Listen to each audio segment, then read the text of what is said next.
ನಿನಗೆ ಮಾತ್ರ ಬಿಸಿಲು ಅನಿಸ್ತಿದ್ಯೋ ಏನೋಪ್ಪ, ನನಗೆ ಮಾತ್ರ ಬಿಸಿಲಲ್ಲೂ ಹಾಯ್ ಹಾಯ್ ಚಳಿನಲ್ಲೂ ಹಾಯ್ ಹಾಯ್ ಅನ್ನೋ ತರ ಇದೆ. ಹಾ, ಬಿಸ್ಲಿಗೆ ನಿನ್ಗೆ ತಲೆ ಕೆಟ್ಟಿದೆ ಅನ್ಸುತ್ತೆ, ಅದಕ್ಕೆ ಹೀಗಾಡ್ತಿದ್ಯಾ.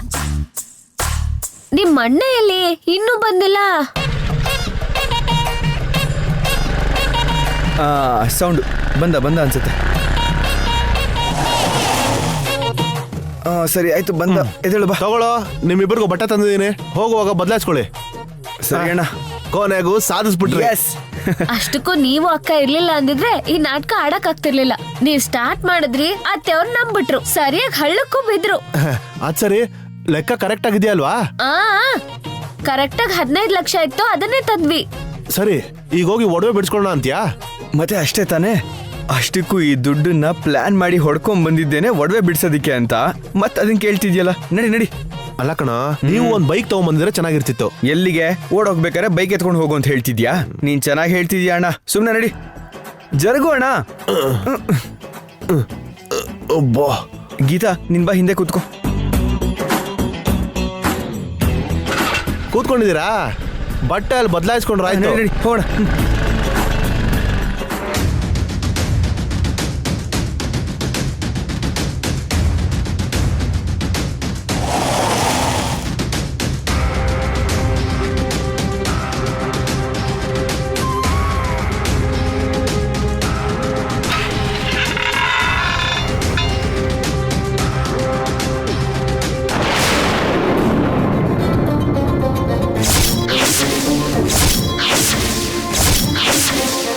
ದೂರ ಮಾಡ್ಬಿಡ್ತೀರಾ? ನನ್ನಿಂದ ಪೂರ್ವಿನ ದೂರ ಮಾಡ್ಬಿಡ್ತೀರಾ? ಮಾತಾಡ್ತಾ ಇದ್ರೆ ಎಲ್ಲಿ ಕರ್ಕೊಂಡು ಹೋಗ್ತಾ ಇದ್ದೀರಾ? ನಿಮ್ಮನ್ನ ಕೇಳ್ತಾ ಇರೋದು. ಎಲ್ಲಿಗೆ?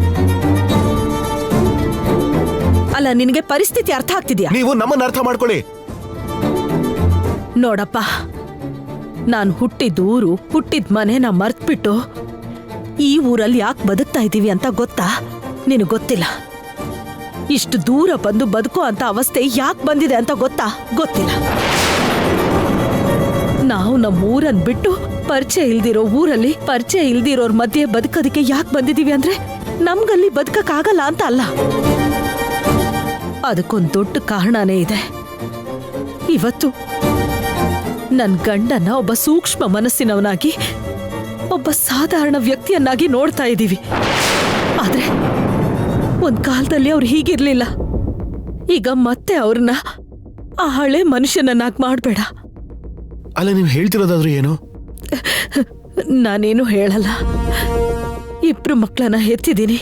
ಅವ್ರ ಬಗ್ಗೆ ಆಸೆ ಇಟ್ಕೊಂಡು ಅವ್ರಿಗೋಸ್ಕರನೇ ನಮ್ ಬದುಕು ಅಂತ ಬದುಕಿದೀವಿ. ಆದ್ರೆ ಅದ್ರಲ್ಲೊಬ್ಳು ಮಗಳು ನನ್ ಗಂಡನ ಆಸೆಗೆ ನೀರೆರ್ಚಿ ಅವಳಿಷ್ಟದಂತೆ ಅವಳ ಬದುಕನ್ನ ನೋಡ್ಕೊಂಡ್ಲು. ಅವಳ ಬದುಕು ಚೆನ್ನಾಗಿದ್ದಿದ್ರೆ ಈಗ ಪರಿಸ್ಥಿತಿ ಬೇರೆನೇ ಇರ್ತಾ ಇತ್ತು. ಗೀತಾಗೆ ಏನಾಗಿದೆ ಅಂತ? ಅವಳು ಚೆನ್ನಾಗೇ ಇದ್ದಾಳಲ್ವಾ? ಚೆನ್ನಾಗಿರೋದಂದ್ರೆ ಏನು?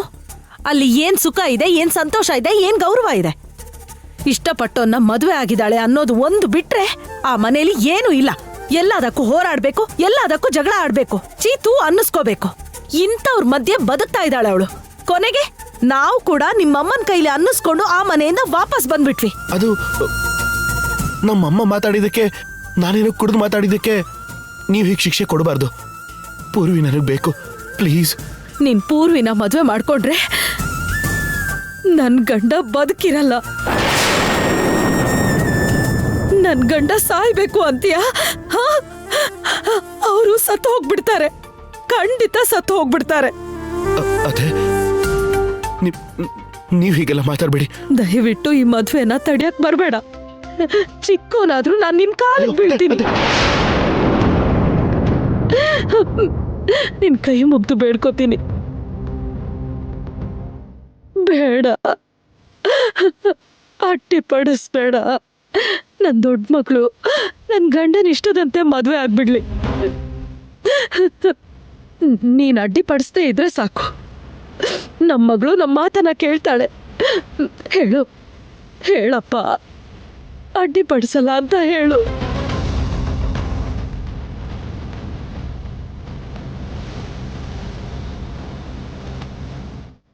ಹೇಳಪ್ಪ.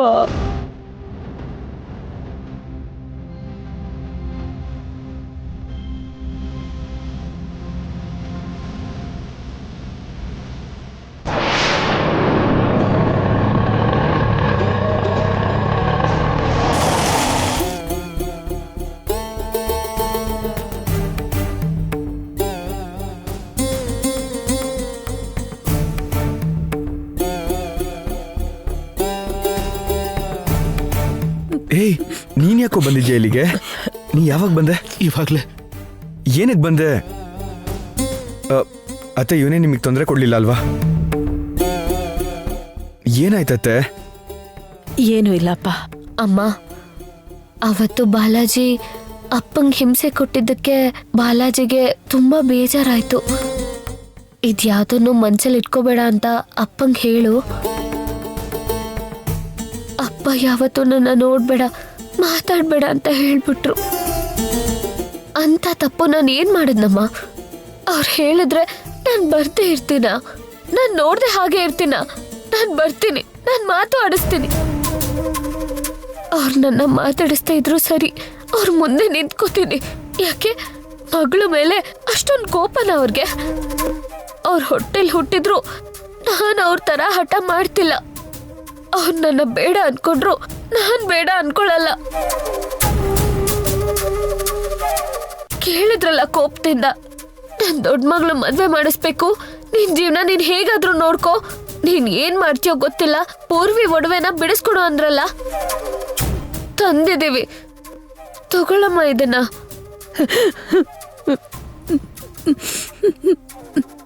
ಪಲ್ಲವಿ, ಪಲ್ಲವಿ, ಇವ್ರು ಯಾಕೆ ಬಂದಿದ್ದಾರೆ ಇಲ್ಲಿ? ಏನ್ ಮಾವ, ನಿಮ್ ಮನೆ ಅಳಿಯ ನಾನು. ನನ್ ಮೇಲೆ ಎಷ್ಟು ಕೋಪ ಇದ್ರೆ ನೀವು ಮನೆ ಹುಡುಕೊಂಡು ಇಲ್ಲಿವರೆಗೂ ಬಂದ್ರೆ ಆಚೆನೆ ನಿಲ್ಸ್ಬಿಟ್ಟು ನಾವ್ ಯಾಕೆ ಬಂದ್ವಿ ಅಂತ ಅತ್ತೇನ್ ಕೇಳ್ತೀರಾ? ಯಾಕೆ ನೀವು ನನ್ನ ಮಾತಾಡ್ಸೋದಿಲ್ವಾ? ವಿಚಾರಿಸ್ಕೊಳಲ್ವಾ? ಏನಿದು? ಅದು ಗೀತಾ. ನೀನಿರಮ್ಮ. ಅವ್ರು ನನ್ನ ಜೊತೆ ಮಾತಾಡದೇ ಇದ್ರೇನು, ನೀನೇ ಉತ್ತರ ಕೊಡ್ಬೇಕಾ? ಅವ್ರು ನನ್ನ ಹತ್ರ ಮಾತಾಡಲ್ಲ, ಆದ್ರೆ ನಾನು ಅವ್ರ ಹತ್ರ ಮಾತಾಡ್ತೀನಿ. ಕೇಳಿಸ್ಕೊಳಕ್ ಹೇಳಿ. ಅಪ್ಪ, ನೀವ್ ಕೋಪದಲ್ಲಿ ಏನೇನೋ ಮಾತಾಡ್ಬಿಟ್ರಿ, ಪರವಾಗಿಲ್ಲ. ಈಗ ನೀವ್ ಏನೇ ಅಂದ್ರೂ ನಾನ್ ಕೇಳಿಸ್ಕೊತೀನಿ, ಪರವಾಗಿಲ್ಲ. ಅದನ್ ಬಿಟ್ಟು ದೂರ ಮಾತ್ರ ಇರಕ್ಕಾಗಲ್ಲ. ಹೇಳಿದ್ರಲ್ಲ ನಿಮ್ ದೊಡ್ಡ ಮಗಳು ಮದ್ವೆಗೆ ಒಡವೆ ಬೇಕು ಅಂತ, ತಂದಿದ್ದೀನಿ. ಎಲ್ಲ ಬಿಡಿಸ್ಕೊಂಡ್ ಬಂದಿದ್ದೀನಿ, ನೋಡ್ಕೊಳ್ಳಿ. ಅಷ್ಟೇ ಅಲ್ಲ, ನನ್ ಬಾಮೈದ ಮಾಡಿದ ತಪ್ಪಿಗೆ ಅವನ್ ಪರವಾಗಿ ನಾನು ನಿಮ್ ಹತ್ರ ಸಾರಿ ಕೇಳ್ತೀನಿ. ಇದ್ಯಾವುದನ್ನು ಮನ್ಸಲ್ಲಿ ಇಟ್ಕೊಳ್ದೆ ಚಿಕ್ಕ ಮಕ್ಕಳು ಅನ್ಕೊಂಡು ಕ್ಷಮಿಸ್ಬಿಡಿ. ಚಿಕ್ಕ ಮಕ್ಳ? ಹೆತ್ತು ತಂದೆ ತಾಯಿ ನಂಬಿಕೆಗೆ ಮೋಸ ಮಾಡೋರು ಚಿಕ್ಕ ಮಕ್ಳ? ನಮ್ಮ ಮಾನ ಮರ್ಯಾದೆನೆ ಹರಾಜಾಗ್ತವ್ರು ಇವರು ಚಿಕ್ಕ ಮಕ್ಳ?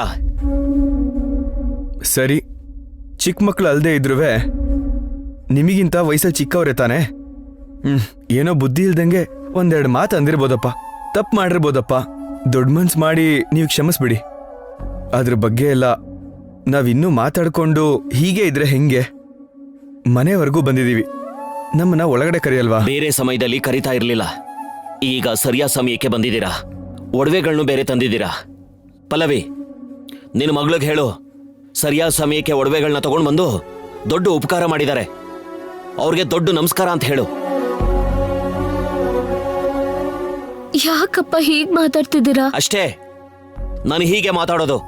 ಬಂದಿದ್ದೀರಲ್ಲ, ಈಗ ನೀವು ನೋಡಿ ಮನುಷ್ಯರು ಅಂದ್ರೆ ಹೇಗಿರ್ತಾರೆ, ಅವ್ರ ದೊಡ್ಡತನ ಏನು ಅಂತ ನಿಮ್ ಕಣ್ಣಾರೆ ನೋಡಿ. ಬನ್ನಿ ಪಲ್ಲವಿ, ಒಳಗಡೆ ಕರಿ. ಏನಮ್ಮ ಅಪ್ಪ ಏನ್ ಹೇಳ್ತಿದ್ದಾರೆ? ಒಳಗೆ ಯಾರಿದ್ದಾರೆ? ನೀವು ಬನ್ನಿ.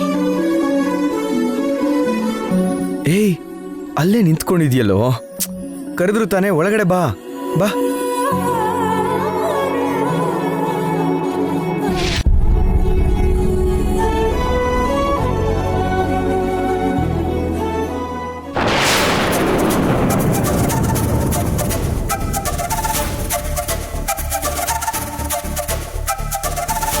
ನಮಸ್ಕಾರನಪ್ಪ. ಬಾರಮ್ಮ ಗೀತಾ, ಹೇಗಿದೀಯಾ? ಚೆನ್ನಾಗಿದ್ದೀನಿ ಅಂಕಲ್, ನೀವ್ ಹೇಗಿದ್ದೀರಾ? ಆಂಟಿ, ನೀವ್ ಹೇಗಿದ್ದೀರಾ? ಚೆನ್ನಾಗಿದ್ದೀವಿ. ಹಾಯ್.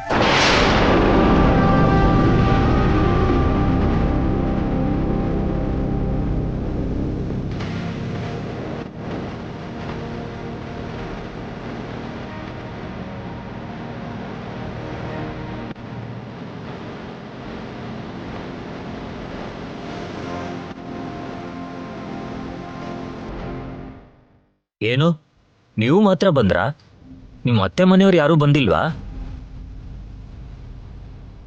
ಇದರಲ್ಲಿ ಮುಚ್ಚಿಡೋವಂಥದ್ದೇನೂ ಇಲ್ಲ ಬೀಗ್ರೆ. ನಮಗೂ ಅವ್ರಿಗೂ ಆಗಲ್ಲ. ಅದಕ್ಕೆ ನಾನು ಅವ್ರು ಯಾರನ್ನೂ ಕರೀಲಿಲ್ಲ. ಅವ್ರಿಗೆ ವಿಷಯ ಏನು ಅಂತಲೂ ಹೇಳಲಿಲ್ಲ. ಓ, ಪುರೋಹಿತರು ಇನ್ನೂ ಬಂದಿಲ್ವಲ್ಲ, ಯಾಕೆ? ಇನ್ನೇನು ಬಂದ್ಬಿಡ್ತಾರೆ, ಈಗಷ್ಟೇ ಫೋನ್ ಮಾಡಿದ್ರು. ಸರಿ, ಅಷ್ಟರೊಳಗೆ ಹೂವು ಹಣ್ಣು ಬಟ್ಟೆ ಎಲ್ಲ ತಟ್ಟೆಲಿ ಹಾಕಿ ಸಿದ್ಧ ಮಾಡ್ತೀವಿ. ಪಲ್ಲವಿ, ತಟ್ಟೆ ತಂದು ಕೊಡ್ತೀರಾ?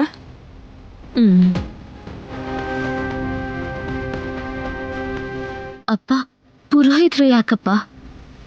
ಇವತ್ತು ನಮ್ಮ ಪೂರ್ವಿ ಮತ್ತೆ ಅರವಿಂದ್ ಮದುವೆಗೆ ಲಗ್ನ ಪತ್ರಿಕೆ ಬರೆಸ್ತಾ ಇದ್ದೀವಿ. ಏನಿದು, ಸ್ವಂತ ಅಕ್ಕನ ಮದ್ವೆ ಬಗ್ಗೆ ಗೀತಂಗೆ ಹೇಳಿಲ್ವಾ? ಯಾಕೆ ಯಾರಿಗೂ ಹೇಳ್ದೇನೆ ಮಾಡ್ತಾ ಇದಾರೆ ಇವರು? ನಿಮ್ ಮಗಳಿಗೆ ಕೂಡ ಹೇಳಿಲ್ವಾ ಇವತ್ತು ಮುಹೂರ್ತ ಇಡಿಸ್ತಿದೀವಿ ಅಂತ? ನಾನು ಹೇಳ್ದೆ ಅಲ್ವಾ, ನನ್ನ ಹೆಂಡತಿಗೆ ಮತ್ತೆ ನಮ್ಮ ಮನೇಲಿ ಯಾರಿಗೂ ಹೇಳಿರಲಿಲ್ಲ. ನಾನು ಈ ಶುಭ ಕಾರ್ಯದ ಬಗ್ಗೆ ಮೊದಲೇ ಎಲ್ರಿಗೂ ಹೇಳಿದ್ರೆ ಯಾವ ಕೆಲಸನೂ ಆಗೋದಿಲ್ಲ ಅಂತ ನಾನು ಯಾರಿಗೂ ಹೇಳಲೇ ಇಲ್ಲ. ನಿಮ್ಗೆ ಈಗ ತಾನೇ ಆ ವಿಷಯ ಹೇಳಿದ್ನಲ್ಲ. ಹೌದೌದು. ಆದ್ರೂ ನೀವು ನಿಮ್ಮ ಮಗಳಿಗೂ ಹೇಳಲಿಲ್ಲ ಅಂತ ಅನ್ಕೊಂಡಿರ್ಲಿಲ್ಲ. ಸರಿ ಬಿಡಿ, ಏನೇ ಮನಸ್ತಾಪಗಳಿದ್ರು ಅದನ್ನೆಲ್ಲ ಮರ್ತು ನಮ್ಮ ಮಕ್ಕಳ ಮದುವೆನ ಚೆನ್ನಾಗೇ ಮಾಡೋಣ. ಪಲ್ಲವಿ, ಬೇಗ ಪೂರ್ವಿನ ರೆಡಿ ಮಾಡು.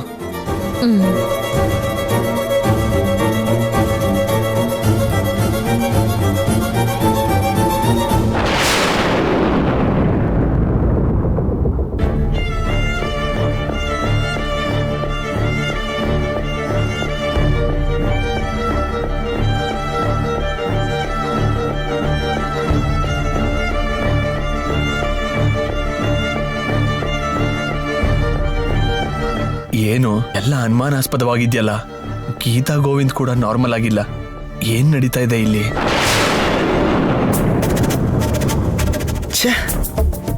ಏನ್ ಗೀತಾ, ನಿಮ್ಮಪ್ಪ ಸುಮ್ಮನೆ ಇರದೆ ಈ ತರ ಏರ್ಪಾಟ್ ಮಾಡಿದ್ದಾರೆ? ಅಪ್ಪ ತುಂಬಾ ಡಿಸ್ಟರ್ಬ್ ಆಗಿದ್ದಾರೆ ಅನ್ಸುತ್ತೆ. ಯಾವಾಗ ನಮ್ಮ ಮನೇಲಿ ಪೂರ್ವಿ ಬಾಲಾಜಿ ಬಗ್ಗೆ ಜಗಳ ಆಯ್ತೋ ಅವತ್ತಿಂದ ಅವ್ರು ಇದಕ್ ಮುಂಚಿನ ತರ ಇಲ್ಲ. ನಾವು ನಮ್ಮಪ್ಪನ ಹೀಗ್ ನೋಡ್ತಿರೋದು ನಮ್ಗೆ ಹೊಸ್ತಾಗಿದೆ. ಯಾವಾಗ ಏನ್ ನಡೆದ್ರು ಸಹಿಸ್ಕೊಳ್ಳೋ ವ್ಯಕ್ತಿ, ಯಾರಿಗೂ ಒಂದ್ ಮಾತು ಅಂದೇ ಇರೋ ವ್ಯಕ್ತಿ, ಈಗ ಎಲ್ಲರ ಮೇಲೂ ಕೋಪಿಸ್ಕೊತಿದ್ದಾರೆ. ಏನ್ ಮಾತಾಡಿದ್ರು ಜಗಳ ಆಡ್ತಿದ್ದಾರೆ. ಈಗ್ಲೇ ಪೂರ್ವಿಗ್ ನಿಶ್ಚಿತಾರ್ಥ ಆಗಿರೋದ್ರಿಂದ ಮದ್ವೆ ಅಷ್ಟ್ರಲ್ಲಿ ಯಾರಾದ್ರೂ ಏನಾದ್ರೂ ಮಾತಾಡಿದ್ರೆ ಮರ್ಯಾದೆ ಹೋಗುತ್ತೆ ಅಂತ ಹೆದರ್ಕೋತಿದ್ದಾರೆ ಅನ್ಸುತ್ತೆ. ಅದಕ್ಕೆ ಮುಹೂರ್ತನ ಬೇಗ ಇಡಿಸ್ತಾ ಇದ್ದಾರೆ. ಅದೆಲ್ಲ ಸರಿ ಗೀತಾ, ಆದ್ರೆ ಅವ್ರನ್ನ ಈ ತರ ಕರ್ಕೊಂಡ್ಬಂದು ಇಲ್ಲಿ ಮುಹೂರ್ತ ಇಡಿಸ್ತಾ ಇದ್ರೆ ನೋಡ್ಕೊಂಡು ಹೆಂಗ್ ಸುಮ್ಮನೆ ಇರೋದು? ನಿಶ್ಚಿತಾರ್ಥಕ್ಕೆ ನೀನ್ ಇರ್ಲಿಲ್ಲ, ಅದು ಹಂಗೆ ಆಗೋಯ್ತು. ಅದಾದ್ಮೇಲೆ ಎಷ್ಟು ಸಲ ನಾವು ಹೇಳ್ಬೇಕು ಅನ್ಕೊಂಡ್ವಿ, ಪರಿಸ್ಥಿತಿಗಳು ನಮ್ಗೆ ಅನುಕೂಲವಾಗಿ ಇಲ್ಲ ಅಂತ ಹೇಳ್ಕೊಂಡೇನೆ ಇಲ್ಲಿವರೆಗೂ ಬಂದ್ಬಿಟ್ವಿ ನಾವು. ಇವಾಗ ಮದ್ವೆಗೆ ಮುಹೂರ್ತ ಇಡೋ ಟೈಮ್ ಬಂದಾಗ್ಲೂ ಕೂಡ ಇವಾಗ್ಲೂ ನಾವು ಸುಮ್ಮನೆ ಇರೋದು ಸರಿ ಅಲ್ಲ ಗೀತಾ. ಈಗ ಏನ್ ಮಾಡ್ಬೇಕು ನನಗೂ ಅರ್ಥ ಆಗ್ತಿಲ್ಲ. ಇನ್ನೂ ಅರ್ಥ ಆಗದೆ ಇರೋದಕ್ಕೆ ಇದರಲ್ಲಿ ಏನಿದೆ? ಪರಿಸ್ಥಿತಿ ಇಲ್ಲಿವರೆಗೂ ಬಂದ ಮೇಲೆ ಯೋಚನೆ ಮಾಡ್ಕೊಂಡು ಕೂತ್ಕೊಳ್ಳೋದು, ನೀನ್ ಹೆದರ್ಕೊಳ್ಳೋದಕ್ಕೆ ಯಾವುದೇ ಅರ್ಥನೂ ಇಲ್ಲ. ಇವಾಗ್ಲೇ ಹೋಗಿ ಎಲ್ರ ಮುಂದೆನೋ ಪೂರ್ವಿ ಬಾಲಾಜಿ ಇಬ್ರು ಪ್ರೀತಿ ಮಾಡಿದ್ದಾರೆ, ಇವಾಗಲೇ ಬಾಲಾಜಿ ಪೂರ್ವಿ ಕುತ್ತಿಗೆಗೆ ತಾಳಿ ಕಟ್ಟಿದೆ ನನ್ನ ವಿಷಯನ ಎಲ್ರಿಗೂ ಹೇಳ್ಬರ್ತೀನಿ.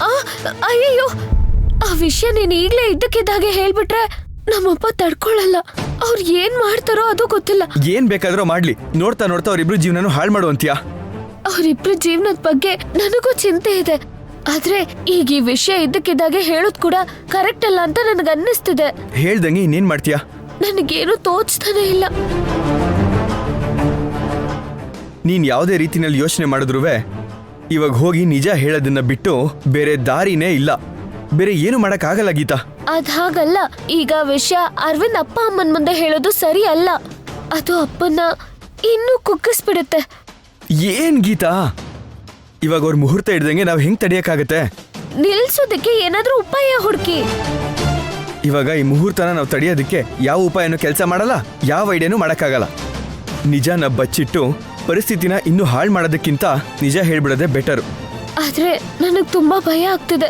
ನೋಡಿದ್ಯಲ್ಲ, ಬಾಲಾಜಿ ಪೂರ್ವಿ ಜೊತೆ ಸೇರಿ ಸೀನ್ ರಿಹರ್ಸಲ್ ಮಾಡ್ಕೊಂಡಿದ್ದಕ್ಕೆ ಅವ್ರಿಗೆ ತುಂಬಾ ಕೋಪ ಬಂತು. ಬಾಲಾಜಿಗೆ ಅವರು ಹೊಡೆದ್ಬಿಟ್ರು. ಅದು ಅಲ್ದೆ ಬಾಲಾಜಿ ಅಪ್ಪನ ಹತ್ರ ಇರೋ ಒಳ್ಳೆ ಇಂಪ್ರೆಷನ್ ಎಲ್ಲ ಕಳ್ಕೊಂಡ್ಬಿಟ್ಟ. ಈಗ ಬಾಲಾಜಿ ಪೂರ್ವಿನ ಇಷ್ಟಪಡ್ತಿದ್ದಾನೆ ಅಂದ್ರೆ ಅವ್ರು ಒಪ್ಕೊಳ್ಳೋದೇ ಇಲ್ಲ. ಅದು ಅಲ್ದೆ ಅವ್ರ ಪೂರ್ವಿಗೆ ಏನ್ ಮಾಡ್ತಾರೆ, ಅವ್ರೇನ್ ಮಾಡ್ಕೋತಾರೋ ಅದ್ ಏನೇನಾಗುತ್ತೋ ಇದೆಲ್ಲ ನೆನೆಸ್ಕೊಂಡ್ರೇನೆ ನನಗ್ ತುಂಬಾ ಭಯ ಆಗ್ತಿದೆ. ಗೀತಾ, ಇವಾಗ ಅವ್ರೇನ್ ಮಾಡ್ಕೋತಾರೋ, ಪೂರ್ವಿಗೆ ಏನ್ ಮಾಡ್ತಾರೋ ಅಂತ ನೆನ್ಸ್ಕೊಂಡ್ರೆ ಭಯ ಆಗತ್ತೆ ಅಂತ ಯೋಚನೆ ಮಾಡ್ಕೊಂಡು ಕೂತ್ಕೊಂಡ್ರೆ ಇನ್ನೂ ದೊಡ್ಡ ಪ್ರಾಬ್ಲಮ್ ಆಗತ್ತೆ ಹೊರತು ಯಾವ ಪ್ರಯೋಜನನೂ ಆಗಲ್ಲ. ಯಾವತ್ತಾದ್ರೂ ಹೇಳಲೇಬೇಕು ಅಲ್ವಾ? ಮುಹೂರ್ತ ಇಟ್ಟಾದ್ಮೇಲೆ ಹೇಳೇನ್ ಪ್ರಯೋಜನ? ಅವಾಗ ಪರಿಸ್ಥಿತಿ ಇನ್ನೂ ತುಂಬಾ ಕೆಟ್ಟದಾಗಿರುತ್ತೆ. ಅದಕ್ಕೆ ಇವಾಗ್ಲೇ ಹೋಗಿ ಹೇಳ್ಬೇಡ. ನೀನ್ ಹೆದರ್ಕೋಬೇಡ, ನಾನು ಹೋಗಿ ಹೇಳ್ತೀನಿ. ಪ್ಲೀಸ್, ಬೇರೆ ಏನಾದ್ರೂ ಪ್ಲಾನ್ ಮಾಡ್ಬೋದಾ ನೋಡು. ಮುಹೂರ್ತ ಮುಂದೂಡೋದಕ್ಕೆ ಟ್ರೈ ಮಾಡು ಸಾಕು. ಮತ್ತೆ ಮತ್ತೆ ಅದನ್ನೇ ಹೇಳ್ತೀಯಲ್ಲ. ಮುಹೂರ್ತ ಇಟ್ಟ ಮೇಲೆ ನಿಲ್ಸಕ್ಕೆ ಸಾಧ್ಯನೇ ಇಲ್ಲ. ಮೊದ್ಲಿ ಮುಹೂರ್ತ ಇಡದೇನೆ ನಿಲ್ಲಿಸ್ಬೇಕು. ಅಂದ್ರೆ ನಿಜ ಹೇಳಲೇಬೇಕು. ನೋಡು ಗೀತಾ, ನಮ್ಮಿಬ್ರಿಗೂ ಮದುವೆ ಆದ್ಮೇಲೆ ಅವರಿಬ್ಬರಿಗೆ ಮದುವೆ ಮಾಡಿಸ್ತೀವಿ ಅಂತ ಅವರಿಗೆ ಮಾತು ಕೊಟ್ಟಿದೀವಿ. ಆ ಮಾತಿಗೆ ತಕ್ಕಂಗೆ ನಡ್ಕೋಬೇಕು. ಅವರಿಬ್ರು ಜೀವನದ ಪ್ರಶ್ನೆ ಇದು. ನೀನೇನ್ ಭಯ ಪಡ್ಬೇಡ, ಧೈರ್ಯವಾಗಿರು. ಈ ವಿಷಯ ನಾನು ಹೇಳ್ತೀನಿ. ನೀನ್ ಬಾ ಬಾ ಅಂತಂದ್ರೆ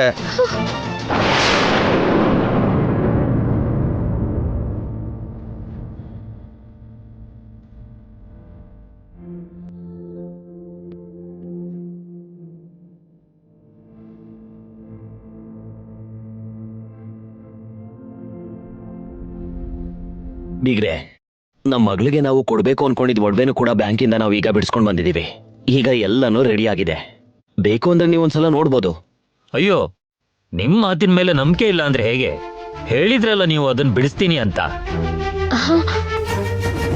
ಒಂದ್ಸರಿ ಬಾಲಾಜಿ ಹತ್ರ ಮಾತಾಡಿ.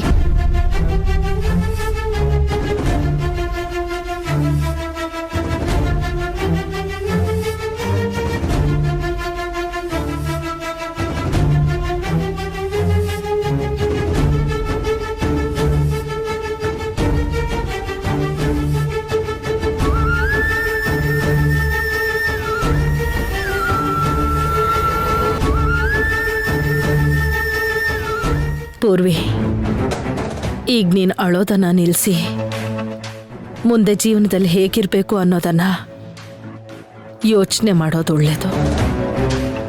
ಅಮ್ಮ, ಹೇಗ್ ಸಂತೋಷವಾಗಿರೋ ಅಂತ್ಯ? ಯಾವ ಕಾರಣಕ್ಕೆ ಸಂತೋಷವಾಗಿರೋ ಅಂತ ಹೇಳ್ತಿದ್ಯಮ್ಮ? ಏನೋ ಏನಾಯ್ತು ಅಂತ? ಏಯ್, ಇಷ್ಟೆಲ್ಲ ಆದ್ಮೇಲುವೆ ಇನ್ನೂ ಕಾದು ಏನು ಪ್ರಯೋಜನ ಇಲ್ಲ ಕಣೋ. ನೀನು ಪೂರ್ವಿ ಪ್ರೀತಿಸಿರೋಂಥ ವಿಷಯ, ನೀನ್ ಇವಾಗಲೇ ಪೂರ್ವಿಗೆ ತಾಳಿ ಕಟ್ಟಿರೋಂಥ ವಿಷಯನ ನಾನು ಹೋಗಿ ಹೇಳ್ಬಿಡ್ತೀನಿ ಕಣೋ. ಬೇಡ, ಹೇಳ್ಬೇಡ. ಹೇಳ್ಬೇಡ ಅಂತೀಯಲ್ಲೋ. ದಯವಿಟ್ಟು ಹೇಳ್ಬೇಡ. ನಾನು ಹೇಳಿದ ಮಾತನ್ನು ಕೇಳು. ಸಂತೋಷವಾಗಿರ್ಬೇಕು,